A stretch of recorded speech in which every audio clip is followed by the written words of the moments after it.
বিরল খনিজ ধাতুতে একচ্ছত্র আধিপত্য চীনের। ইলেকট্রনিক্স ও প্রযুক্তিপণ্য তৈরিতে এসব ধাতুর জন্য দেশটির ওপর নির্ভরশীল বিশ্বের অনেক দেশ। ভারতও তার ব্যতিক্রম নয়। তবে দেশটি চীন নির্ভরতা কাটিয়ে নিজেদের খনিতে থাকা বিরল ধাতু অনুসন্ধানে মনোযোগ বাড়িয়েছে।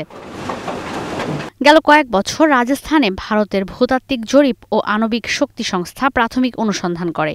এতে নিউডিমিয়াম ও ডিসপ্রোসিয়ামের মতো বিরল খনিজের অস্তিত্ব মিলেছে, যা ইলেকট্রনিক্স পণ্য ও কম্পিউটার হার্ড ড্রাইভে ব্যবহার করা হয়। যুক্তরাষ্ট্রের ভূতাত্ত্বিক জরিপ বলছে, বিরল খনিজের মজুদে বিশ্বে পঞ্চম অবস্থানে ভারত, আর সপ্তম অবস্থানে আছে যুক্তরাষ্ট্র।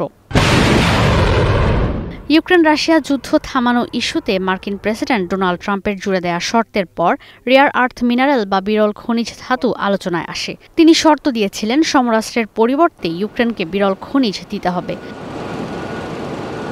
পৃথিবীতে 17টি ধাতু বিরল খনিজ হিসেবে পরিচিত। এগুলো বের করে আনার প্রক্রিয়া বেশ কঠিন ও ব্যয়বহুল। ভারতের রাষ্ট্রীয় মালিকানাধীন প্রতিষ্ঠান IREL বলছে, এসব মূল্যবান ধাতু উত্তোলনে কাজ করবে তারা।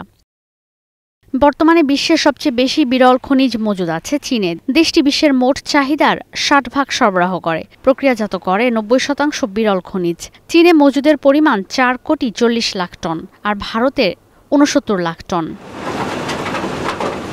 স্মার্টফোন, ল্যাপটপ, কম্পিউটার, বৈদ্যুতিক গাড়ি, নবায়নযোগ্য জ্বালানির প্রযুক্তি, চিকিৎসা সেবা সামগ্রীসহ গুরুত্বপূর্ণ অনেক সরঞ্জাম তৈরিতে ব্যবহৃত হয় বিরল খনিজ। ঈশিতা ব্রহ্ম, স্টার নিউজ।